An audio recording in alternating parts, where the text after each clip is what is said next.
नमस्कार। दिल से के इस एपिसोड में हम चर्चा करेंगे जुडिशरी के बारे में, क्योंकि आजकल जुडिशरी न्यूज़ में है और हमारे chief justice of India DY Chandrachud ji, उनका 2 साल का कार्यकाल चीफ जस्टिस ऑफ इंडिया में क्या पिछले 10 सालों में इतना लंबा कार्यकाल किसी और चीफ जस्टिस का नहीं हुआ। और वो 2016 से लेकर 2024 तक सुप्रीम कोर्ट के जज रहे और 2 साल वो चीफ जस्टिस रहे। उससे पहले कई और चीफ जस्टिस आए और कई विवाद भी उनके बारे में खड़े हुए। लेकिन 2014 के बाद हमें ऐसा लगता है, मैं गलत भी हो सकता हूँ, कि जो रवैया है सुप्रीम कोर्ट का वो कुछ बदल गया है और कुछ मामले सुप्रीम कोर्ट फैसले ही नहीं करते। हालांकि अगर आप फैसले नहीं करोगे तो निश्चित रूप से उस पर राजनीति में उस पर फर्क पड़ेगा। और 3 ऐसे मुद्दे हैं जिन पे फैसला करना ज़रूरी था, because of which I think that the Supreme Court has actually, in a sense, not fully discharged its constitutional functions. राजनीति में ख़ास तौर पे आपको मालूम है कि जो महाराष्ट्र का इलेक्शन हुआ और वहाँ सरकार भी बदली, कैसे बदली सब जानते हैं। सुप्रीम कोर्ट ने उद्धव ठाकरे के पक्ष में फैसला भी दिया, लेकिन उसके बाद कई महीनों तक, लगभग 1 साल तक जो सुनवाई होनी चाहिए थी, क्योंकि जो सरकार वहाँ बैठी हुई है वो अवैध सरकार है और यही बात NCP के साथ हुई, तो इसका जो असर है राजनीति में वो बहुत भारी पड़ता है। मतलब कि हिंदुस्तान की राजनीति बदल सकती थी अगर सुप्रीम कोर्ट कुछ मामलों में फैसला देती अच्छी तरह से। यही बात इकोनॉमिक फ्रंट पे ये जो इलेक्टरल बॉन्ड्स पे हुई। सुप्रीम कोर्ट ने इलेक्टरल बॉन्ड तो रद्द किया, लेकिन जो उससे 6,000 करोड़ का फ़ायदा हुआ था भाजपा का, उसका क्या हुआ? और जो क्विड प्रो को था इंडस्ट्री के साथ, जिन्होंने बॉन्ड्स दिए थे, पैसा दिया था, उसका क्या हुआ? वो भी फैसला नहीं हुआ। जो आर्थिक असर पड़ा है, क्योंकि वही पैसा अब इलेक्शन पे इस्तेमाल होता है। ये तो हुआ अपना इलेक्टोरल फ्रंट पे। तीसरा जो ख़ास तौर पे वो रिलीजियस जो संस्थाएं हैं हमारी, और प्लेसेस ऑफ वर्शिप एक्ट 1991 का जो था, जिसके ऊपर चंद्रचूड़ जी ने अपने फैसले में राम जन्मभूमि में 15 पेज में उनमें उसके बारे में लिखा है। बाबरी मस्जिद के बाद कोई ऐसा रिलीजियस स्ट्रक्चर नहीं है जिसमें कोई फेरबदल हो सकता है, नहीं होना चाहिए। तो इसके बारे में हम चर्चा करेंगे, खास तौर पे धनंजय चंद्रचूड़ के जो कार्यकाल में चीफ जस्टिस ऑफ इंडिया। और हमारे साथ एक ऐसे शख्स हैं जिनकी बात सारा हिंदुस्तान सुनता है, गौर से सुनता है। He is one of the boldest persons I know. In some senses, perhaps too bold. He speaks truth to power. और बेबाक तरीके से, कभी घबराते नहीं। और इनके बारे में क्या कहा जाए, मार्कंडे काचू साहब, thank you very much for being here. मैं आपके बारे में कुछ बताना चाहता हूँ बिफोर वी मूव फॉरवर्ड। पहली बात तो यह है कि आपके ग्रैंडफादर साहब गांधी जी के बड़े करीब थे और वो डिफेंस मिनिस्टर भी रहे, chief justice of Madhya Pradesh भी रहे, और आपके फादर थे वो जज रहे, इलाहाबाद हाई कोर्ट के जज रहे 1962 में, 1963 में वो कंफर्म हुए। और आपके अंकल चीफ जस्टिस रहे इलाहाबाद हाई कोर्ट के। और आप जुडिशरी में 1991 में आए और उसके बाद 2004 में आप चीफ जस्टिस बने मद्रास में, मदुरई बेंच में आपने स्पीचेस भी दी जिसको हम याद भी करते हैं। फिर आप दिल्ली आए, फिर आप 2006 में सुप्रीम कोर्ट आ गए और 5 साल का आपका कार्यकाल रहा 2011 तक। फिर उसके बाद आप प्रेस काउंसिल के चेयरमैन बने। तो आप मीडिया को भी अच्छी तरह से जानते हो और आप पॉलिटिक्स को भी अच्छी तरह से जानते हो और आप जुडिशरी को भी अच्छी तरह से जानते हो और अंदर क्या होता है वो आप जानते हो। तो आज हम आपसे प्रयास करेंगे कि आप बेबाक तरीके से हमें बताइए, जुडिशरी का कार्यकाल 2014 से लेकर आज तक आपको क्या लगता है, कैसा रहा? देखिए, इसका जवाब देने के पहले मैं कोई बहुत मौलिक चीज, फंडामेंटल चीज बताना चाहता हूँ. It is important to know that before I reply to this question. Okay. First question is, what is the purpose of the judiciary? Why have a judiciary at all? You have to spend so much money on paying salary to judges and building court buildings and so on. Why not close the judiciary and spend all this money on welfare of people? इसका जवाब ये है कि देखिए, it is in the nature of things that in every society, in all times, there will be some disputes between the people among themselves, some disputes between the people and the state authorities. Correct. So therefore, there has to be a forum where these disputes can be peacefully resolved. Otherwise, they will be resolved with bombs and guns and lathis and swords and so on. So the function of the judiciary is to maintain peace and order in society. No society can function without a judiciary. Absolutely. Because if you remove judiciary, फिर तो लाठियां और बम और गोलियों से. Yeah, totalitarianism. Yeah, totalitarianism. अब जैसे, for example, supposing a person A has a dispute with his neighbor B over a piece of land. He comes to file the case in court. The court issues notice to the other side. Both sides engage lawyers. फिर lawyers evidence lead करते हैं और बहस होती है, फिर जज अपना फैसला देता है. Even if the judgment goes against some party, he has the consolation that he was given a hearing. Correct. Therefore, he does not resort to violence. That's right. ये बेसिक पर्पस है जो ये you must always keep in mind कि all society. अगर if you have read Megasthenes' book called Indica, he was the ambassador of Seleucus Nicator who came to the court of Emperor Chandragupta Maurya in 2400 BC or something, 2300 BC. तो वो India आके पाटलिपुत्र में उसने देखा क्या होता है, and then he went back to Greece and wrote a book called Indica. उसमें उसने जुडिशरी बताया, जुडिशरी पे लिखा हुआ है कि कोर्ट हियरिंग्स कैसे होती हैं. मुगल टाइम में the Mughals were great lovers of justice. You must have read about Jahangir's chain of justice. तो बगैर जुडिशरी की कोई सोसाइटी फंक्शन ही नहीं कर सकती है. It is absolutely essential.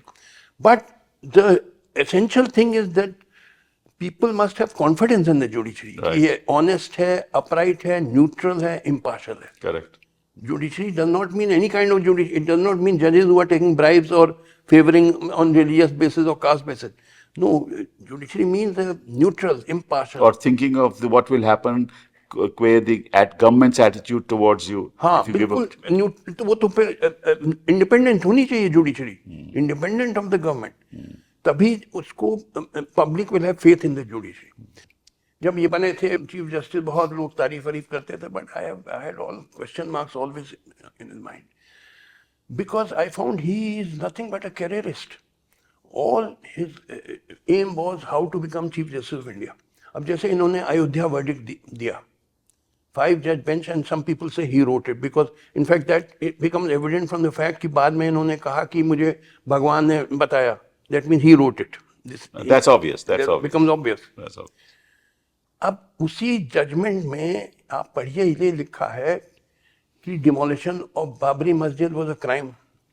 तो अगर क्राइम है तो रिस्टोर करो, जिसकी थी उसको लौटाओ. बल्कि उस जजमेंट में लिखा है अप टू 1949 रेगुलर नमाज पढ़ी जाती थी वहां पे. और ये आर्कियोलॉजिकल सर्वे ने जो सर्वे किया, they did not find any evidence that some Hindu temple was broken and on that mosque was built. ये नहीं उसमें finding है. The only finding is there were some remnants or something. और उसमें places of worship act जो हमारा act था parliament का 1991 का, उस पे उन्होंने लिखा है कि इसके बाद कोई ऐसी डेमोलिशन होना नहीं चाहिए. अच्छा, करेक्ट. तो अब ये रीजनिंग एक तरफ जा रही है, in one direction, कि demolition of बाबरी मस्जिद was a crime. And up to 1949 नमाज पढ़ी जा रही है. और मगर the conclusion is going on just the opposite direction. And to my mind, Chanchud, he was not CGI. Gogoi was CGI on that. He headed the bench. That's true. H.R. Khanna, who lost his chief justiceship because he dissented in that ADM Jabalpur case. That's right. While the other 4 judges said that citizen has no right to life and liberty during emergency. You can just catch hold of a man and shoot him. He can do nothing about it. But H.R. Khanna said no. He was the only brave judge whom I greatly respect.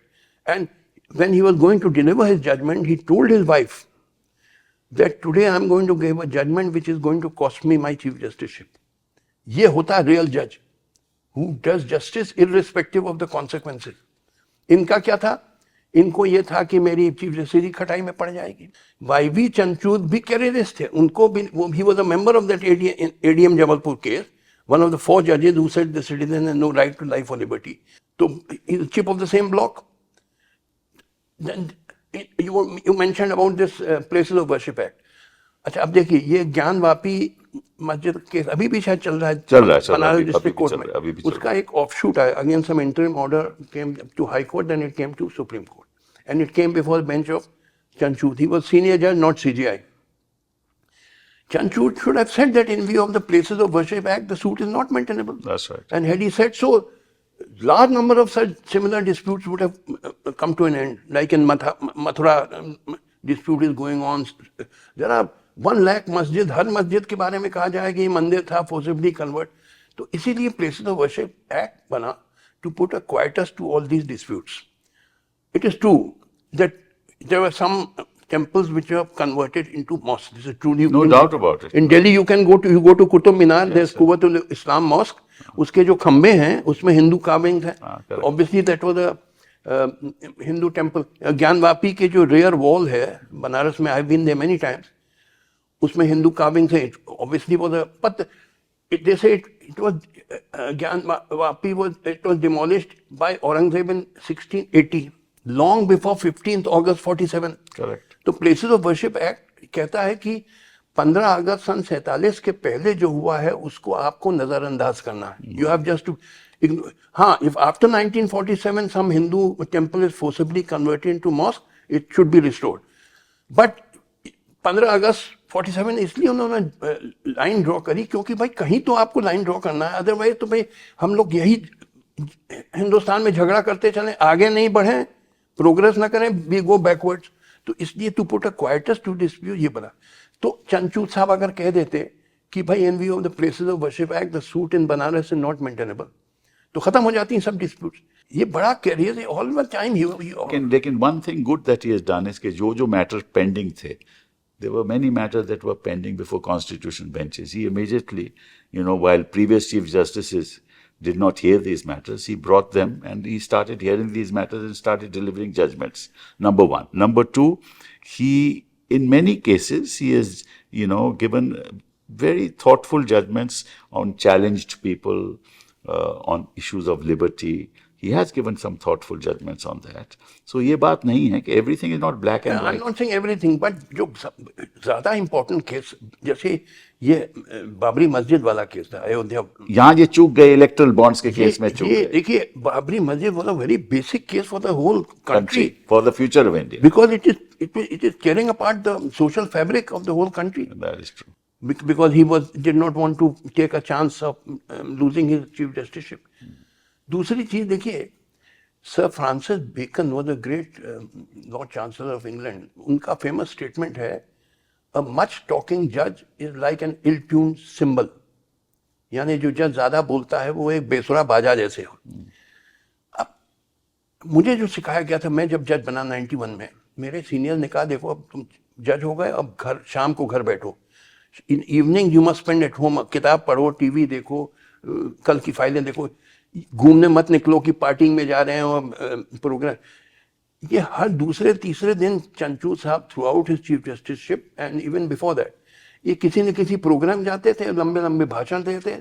अरे जज को चुप लगाना चाहिए, घर court के बाहर भी कोर्ट के अंदर भी. You are suppose to sit at home, किताब पढ़ो, टीवी देखो. कोर्ट के अंदर भी, माफ करिएगा मैं तो देखता हूँ, आता है सब आजकल तो यूट्यूब पे आता है, बोले जा रहे हैं, बोले. अरे जज को कम बोलना चाहिए कोर्ट में, वकील को ज्यादा. वकील, मैं गया था England, I went to England, I wanted to see how. वहां तो कोई ऐसा नहीं. I went and saw the high court functioning, बिल्कुल पिन ड्रॉप साइलेंस. और वकील भी बड़ी लो टोन्स में बोल रहा था, जज बोल ही नहीं रहा था, और कभी कभार सवाल पूछ लेते। कभी कभार कोई सवाल पूछ लिया to clarify, otherwise pin drop silence. अब जैसे ये केस था कलकत्ता, वो जो डॉक्टर का rape and murder case, KG Kar, where was the need to pick up the case in the supreme court?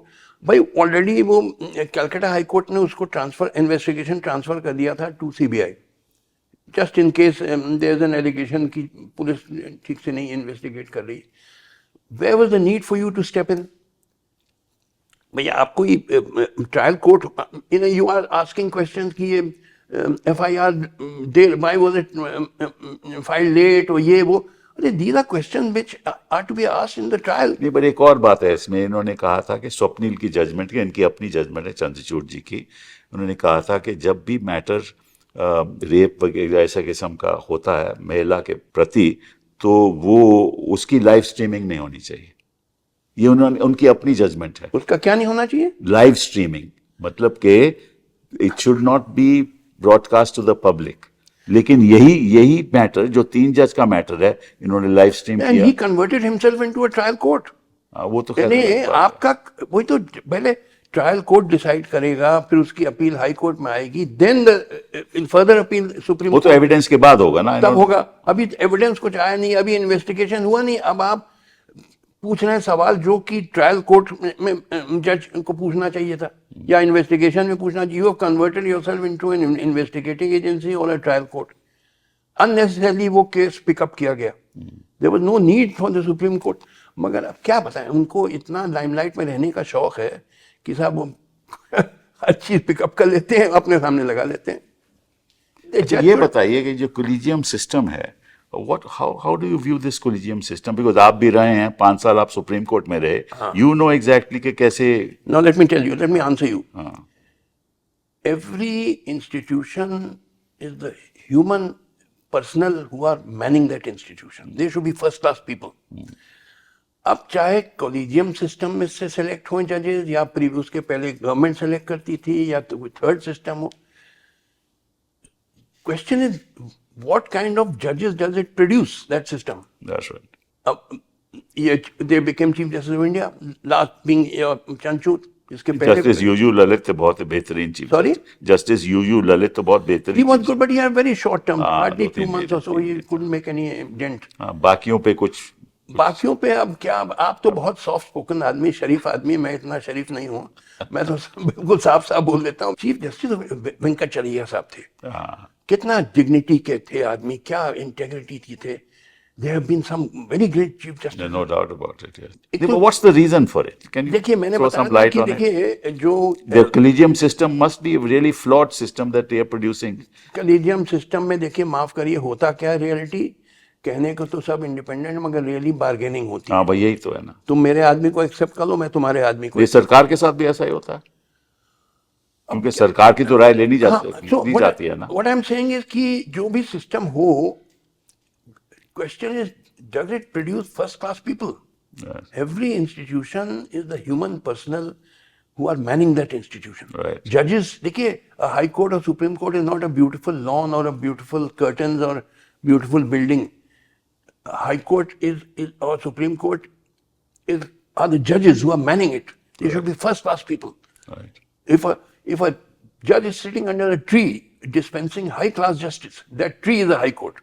Right. And if the judge is sitting inside a building and taking bribes, that is no high court. You are right. It's the judges who should be first. Obviously, the collegium system is not producing the right Not kind of produ- people. पहले देखिए, मैं बता रहा हूँ, after independence जजेस हुए थे, क्या बढ़िया बढ़िया जजेस, पतंजलि, शास्त्री, एक से एक ब्रिलियंट जजेस, हाईएस्ट इंटेग्रिटी के लोग, क्या sober, always talking less in court. अब यहाँ तो क्या बताएं क्या हो गई जुडिशरी के हाल। I am very sorry to say, but I am very unhappy with the state of affairs of judiciary. अच्छा, ये बताइए आप। Now, I just want to ask you a simple question. See this Maharashtra judgment, Shiv Sena judgment, which was rendered, in which the Constitution bench held that Uddhav Thackeray was the leader of the Shiv Sena, and that under the 10th schedule, other than merger, nothing else can be done. And since this was not a merger, obviously, they all should have been disqualified. But that matter, the Chief Justice, we kept on mentioning the matter, he didn't even hear it. It kept on coming in the list. Result was that an illegal government is running Maharashtra for the last several years. Now, what's the explanation for that? क्या बताएं ये pardon me for saying so. Yes. There are many judges, including many Chief Justices of India, who are not performing as they should perform. You would remember in 2009 or so, Mr. Shanti Bhushan, then Union Law Minister, he was earlier Law Minister, then he was a senior lawyer, gave an affidavit that half the previous Chief Justice of India were corrupt, and he named them. No, some judges also said that, not just him. हाँ तो अब तब से और situation deteriorate कर गई है. अब ये बताइए मुझे कि when it comes to the Supreme Court and becoming a Chief Justice, तो सीनियरिटी के आधार पे सीनियर मोस्ट को चीफ जस्टिस बनाते हो, लेकिन when it comes to picking up people from the High Court to the Supreme Court, वो seniority के आधार पे नहीं होता. तो उस वक्त क्या होता है कि then you start picking up the people that you want to come here, जैसे आर्मी में होता है. That's right. ठीक है ना? And that's a very dangerous trend that's taking place. अब क्या बताएं, वो it's unfortunate, but this is the state of affairs in our judiciary. You see, I've often given a statement that this judiciary is beyond redemption. एक तो what kind of judiciary is it which takes 25 years to decide a case finally in appeal and second appeal? Who is prepared to wait for 25 years?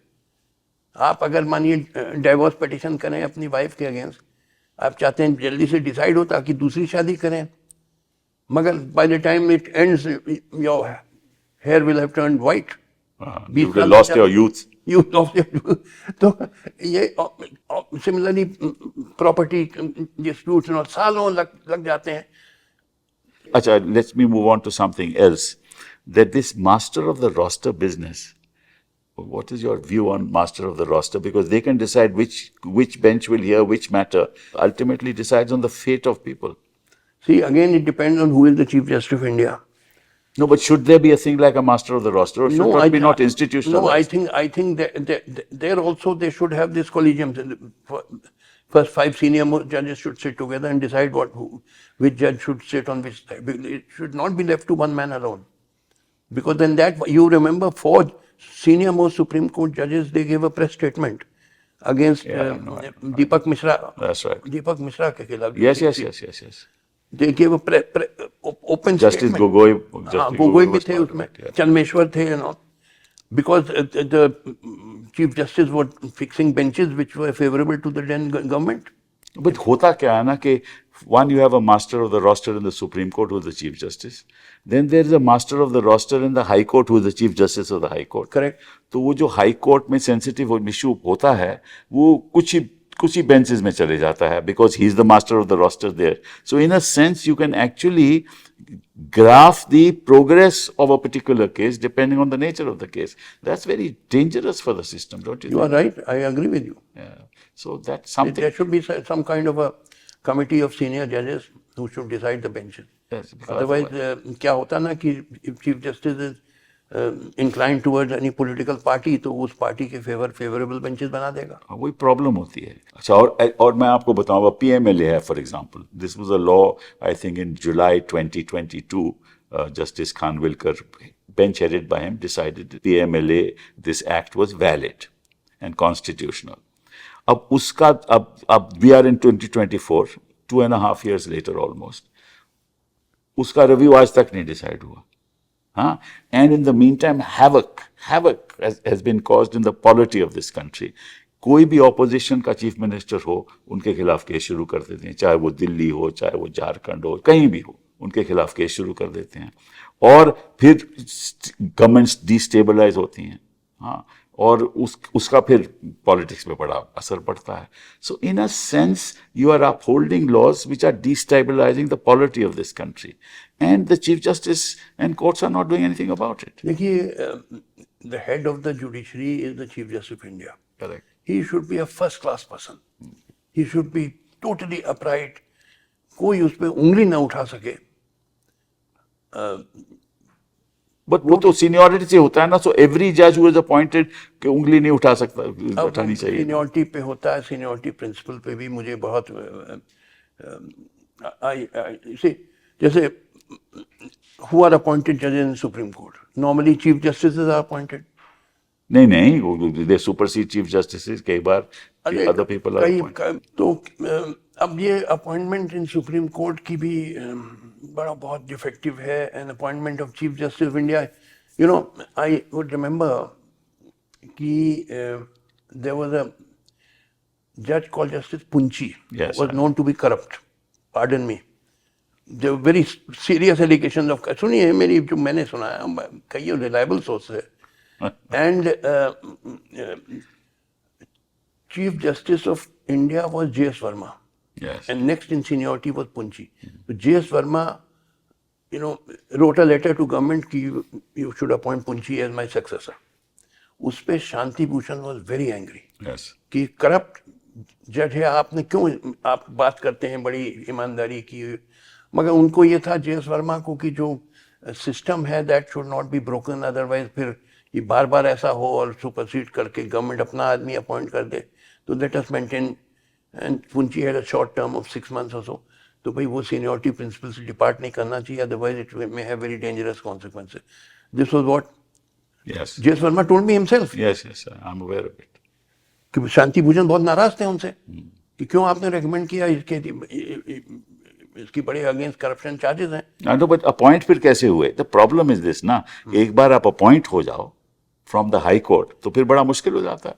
Therefore, the process of proper appointments must start at that level. देखिए मैंने आपसे कह दिया कि my home opinion is this judiciary is beyond redemption. इलाज मर्ज हो गया है, कुछ मर्जों का इलाज होता है और कुछ मर्ज जैसे कैंसर होता है उनका कोई इलाज नहीं. तो इसको कैंसर हो गया, कोई, this is my opinion, you may not agree with me, मगर ये लाइलाज मर्ज हो गया. अच्छा, चलिए इस पे छोड़ते हैं, आपकी राय हमने देख ली, सुन ली. I want to ask you another question. How proper is it for the judiciary to have these kind of interactions with the Prime Minister and with the political leaders of the देखिए country? बिल्कुल गलत है. Let me tell you, I will give you my personal example. I was made chief justice of Madras high court. Yes. I never went to any function or party, or I never went to the residence of Jayalalitha, who was chief minister then, और her opponent Karunanidhi. मैं उनके कभी मिलने नहीं गया. एक बार क्या हुआ, जयललिता जी चीफ मिनिस्टर थी, उन्होंने चीफ सेक्रेटरी तमिलनाडु को मेरे पास भेजा with an invitation to attend the republic day parade in which the governor would take the salute. Right. मुझे इनविटेशन, रिटन इनविटेशन लेके आए. तो मैंने चीफ सेक्रेटरी से कहा, भाई please thank madam Jayalalithaa, but as a matter of principle I don't go to any function of party. और जो मैंने उनसे बात नहीं कही was the reason why I don't go. I never went to any party or function when I was chief justice. Reason है, देखिए मैं जाऊं वहाँ रिपब्लिक डे परेड में, बहुत सारे मंत्री भी आएंगे, सम ऑफ देम में भी करप्ट, और मेरे पास कोई करप्ट मिनिस्टर हाथ बढ़ाए शेक हैंड करने के लिए, मुझे शेक हैंड करना पड़ेगा. और मैं वो मुझे मुझसे बोलने लगे, सारा वो फोटोग्राफ वो मोबाइल कैमरा में ले लिया, अगले अखबार में छप जाए. बताइए मेरी क्या पोजीशन रह जाएगी. Here is the chief justice hobnobbing with a corrupt minister. तो बेचारे मत जाओ, क्या जरूरत है जाने की. ना जाओ ना बुलाओ, बस ना बुलाओ ना जाओ. अब बताइए इस पे जो जस्टिफिकेशन आपके चंचूत साहब ने दिया कि हम लोग को कभी कभी मिलना पड़ता है चीफ जस्टिस ऑफ इंडिया को with the prime minister for budget grants and for increasing strength of जजेस और building, that's true, but those are matters related to judiciary. उससे आप बात करिए. Where was the need for the Chief Justice of India to invite Prime Minister to his house for Ganesh Puja? Most improper. no, we don't know whether he invited or not. We only saw that he was there, that's all. Listen, obviously he was invited. Do you think the Prime Minister will go without an invitation? Obviously he Chief Justice. He went to Pakistan without an invitation. Why couldn't he have वो gone? Pakistan छोड़िए. ये chief justice of India साहब ने invite किया और वो ये आए, वो गणेश पूजा की. ये most but improper. Ganesh Chaturthi तो पिछले साल भी थी ना, तो अरे तब तो भैया, नहीं, घर पे मिला. प्राइम मिनिस्टर अपने घर पे पिछले मनाए. साल क्यों नहीं आए? मैं कह रहा हूं कि प्राइम मिनिस्टर को गणेश पूजा का शौक है, अपने घर पे गणेश पूजा करें. Where was the occasion of coming. देखिए जजेस और पॉलिटिशियंस को दूर ये गलती तो प्रधानमंत्री जी की भी है. दोनों की गलती है. It was the fault of Chandrachud to invite him, and it was fault of Modi to accept the invitation and then to publicize it. and publicize. देखिए जजेस और पॉलिटिशियंस को दूर रहना चाहिए. उसका रीजन क्या है? देखिए लॉर्ड ह्यूबर्ट का, he was a great Lord chief justice of England. 1924 में जजमेंट है कॉल्ड रेक्स वर्सेस ससेक्स जजेस. उसमें उन्होंने प्रिंसिपल ले डाउन किया कि not only justice should be done but it should also appear to be done. That's correct. और उन्होंने कहा ये जो क्या हुआ कि ससेक्स जजेस थे, दे वर लाइक डिस्ट्रिक्ट जजेस. उनका ससेक्स जजेस का एक क्लर्क था. He was also a partner in the solicitor's firm which was for one of the parties, the plaintiff. And he sat when the judges were deliberate. After the hearing, the judges sat in the chamber to deliberate. The clerk sat. He did not participate in the deliberation, but he sat there. So Lord Sussex, Lord Hewart ने कहा कि we agree that nothing wrong was done. But what will the public think? Public क्या सोचेगी? अब जजेस और मानिए चंचू साहब कहते हैं कि हम लोग कोई केस की बात नहीं करते, ठीक है आप ना करते हो, मगर जनता क्यों? When you are hobnobbing with each other, what will the people think? That's the question is, what will the people think? That's correct. Will they not think that judges and politicians are hand in glove? Correct. मिले हुए हैं ये लोग. Correct. आप ना कुछ गलत काम किया हुआ आपने, मगर जनता तो सोचेगी कि ये जरूर कुछ किया होगा गलत काम. और फिर जनता फिर आरोप लगाएगी. हाँ. फिर आपकी इंस्टीट्यूशन की जो डिग्निटी है उस पे प्रभाव. अभी लॉर्ड ह्यूबर्ट ने कहा कि we are totally satisfied that nothing wrong was done by the Sussex जजेस और by the clerk. He did not participate in the deliberations. He just said that. But what will the public think? ये बड़ा famous judgment है. I know, I am aware of it. Rex versus Sussex. तो ये बताइए, ये जो हमारी proceedings हैं सुप्रीम कोर्ट, ये टेलीवाइज होनी चाहिए? हाँ, there is nothing wrong in it. There is nothing wrong in it. Public should know what is happening in law court. But the problem is that if public knows what's happening in law courts, then the public will comment on what's happening in court, what's happening towards statements made by judges. They are sometimes misconstrued. जज का बयान का मायना एक होता है और जो पब्लिक है वो दूसरा देती है. इसमें विवाद पैदा होते हैं, सोशल मीडिया में गाली गलौच होता है. इसकी जरूरत क्या है? देखिए क्योंकि बाकी देशों में देखिए, ना तो यूरोप में ऐसा होता है, ना अमेरिका में टेलीवाइज होता है, ना यूके में टेलीवाइज होता है. तो यहाँ क्यों होता है? In my opinion, televised होना चाहिए. People have a right to know what is going on in law courts.